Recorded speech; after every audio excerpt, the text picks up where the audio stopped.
Inês, o caixeiro e o marido. Conto original de Aurélio Schomer, ambientado em Ilhéus em meados do século XIX, no início da civilização do cacau. A casa de Inês é no centro da vila. Seu pai a recebeu de seu avô, que herdou de seu bisavô. Ele tem uma roça, às vezes cuida dela, às vezes vai pescar.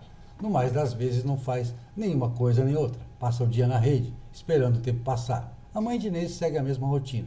Às vezes há muita comida, às vezes há pouca.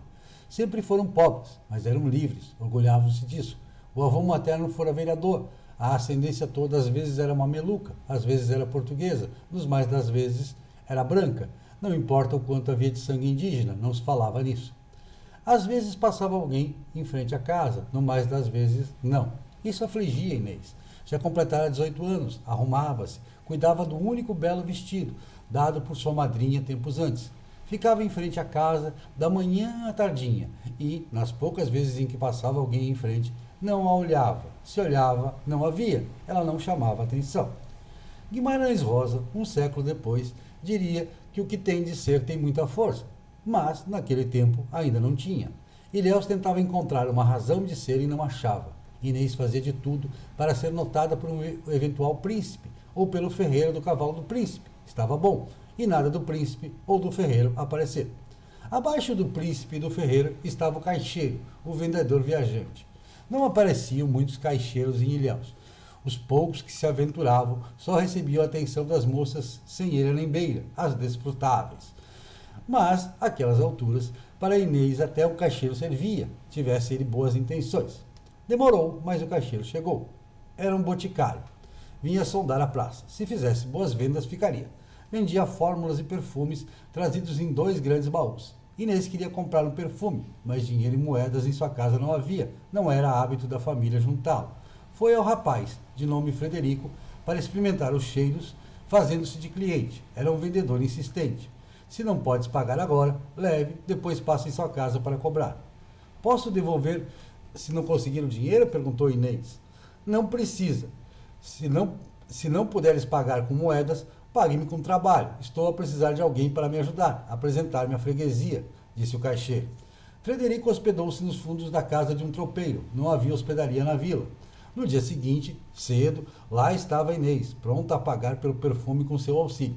Ao final daquela jornada, em ermas paragens, nas cercanias da vila, o caixeiro galanteador fez-se ousado e beijou a moça. Ela estranhou, não sabia ser assim, molhado. Desejava um homem para o espírito, a carne não lhe apeteceu, ficou indecisa. Voltaria no dia seguinte? Mal dormiu, acordou decidida. Era aquilo ou ficar para a solteirona.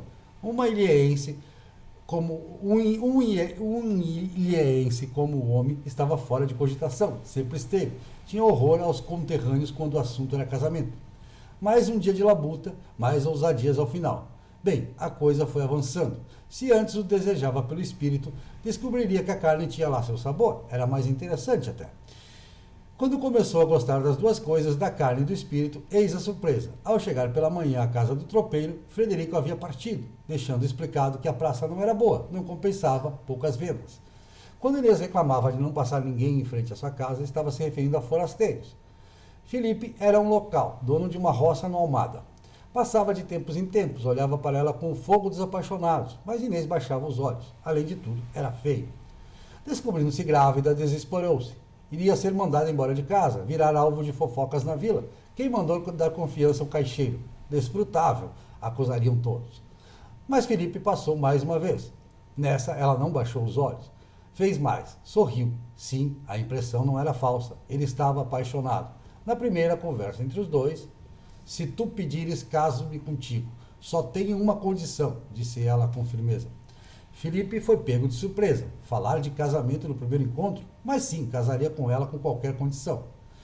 Tem que ser logo, o mais rápido possível, decretou Inês. A família da moça exultou, pois o rapaz era um jovem esforçado, sua roça era das mais bem cuidadas, sua própria família tradicional. Era feio, mas isso no marido é uma qualidade, não um defeito.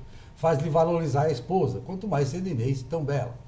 Casados foram morar no Almada. Ao nascer do primeiro filho, Felipe fez as contas e não tinha como se enganar, não era seu. Conformou-se, entendeu afinal o porquê do pedido de um casamento rápido. Pensando bem, foi uma bênção a gravidez de outro, ou ela jamais teria casado com ele. teria a chance de ter os seus. Passaram-se os anos. Como um homem na intimidade, Felipe não chegava aos pés de Frederico.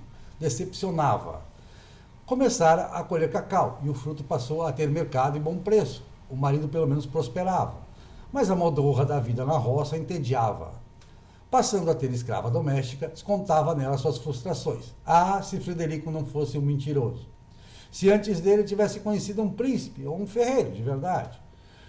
Como a riqueza da nova família aumentasse ano após ano, safra após safra, Inês pediu casa na vila. Foi atendida. Ele também gostava da ideia, comprar terras no Cachoeira para multiplicar os pés de cacau. Morando na vila, poderia administrar melhor os negócios. Ilhéus fervilhava, renascia. Comércios eram instalados da noite para o dia. Gente de fora, de longe, chegava. Inês lamentou não ter seu lugar renascido antes. Ela não teria dificuldades em encontrar um príncipe naquele movimento todo. Entre os novos estabelecimentos, uma botica. O boticário? Frederico, quem mais? Já conhecia a freguesia e alargava em vantagem no ramo.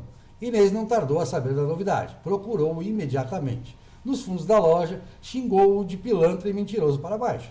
Mas o maior propósito da visita não era esse. Queria matar as saudades daquele beijo molhado e de outras intimidades mais. Saudades assim não se matam num dia só. Ou pior, acumulam-se para o dia seguinte saudades novas. De modo que é quase desnecessário acrescentar que as visitas prosseguiram, à luz do dia, entradas e saídas à vista de todos. Em casa, Felipe só recebia o desprezo costumeiro, as queixas reiteradas por bobagens, por caprichos. A vila, se tinha crescido, renascido, ainda era um lugar pequeno. O rádio e a televisão não tinham sido inventados, Jorge Amado não havia nascido. De modo que a ânsia de Dona Inês por experimentar os produtos da botica se tornaram o melhor passatempo dos locais depois de anos de marasmo. Felipe, como é praxe nessas questões, foi dos últimos a saber. As fofocas chegavam seguidas da recomendação padrão, mate os dois. Era a solução mais apropriada à honra da família ilhéense, mas o grande fazendeiro, que crescera com o próprio esforço, teve uma ideia mais, digamos assim, elaborada. Frederico, ao abrir a boutique, recebeu numa manhã chuvosa a visita de um emissário de Felipe. Trazia um saco com dinheiro e uma promessa de compra e venda nas mãos. Ou bem o boticário aceitava o negócio e deixava a vila em 24 horas, ou a sentença dada pelo povo seria cumprida. Após se certificar da partida do rival, Felipe chegou a casa, mandou a mucama sair com as crianças para a casa dos avós, abriu a janela do quarto e chamou a esposa. Sacou então de um chicote usado para castigar escravos e bateu com muita vontade. Inês, ao notar a janela aberta, segurou os gritos. Não iria passar recibo de suas dores e ardências à vizinhança. Passada a tempestade, Inês reintegrou-se à sociedade. Era presença constante nas missas e eventos públicos e privados. Em todos os lugares, exibindo orgulho altaneiro, enchia a boca para dizer: meu marido, o coronel Felipe...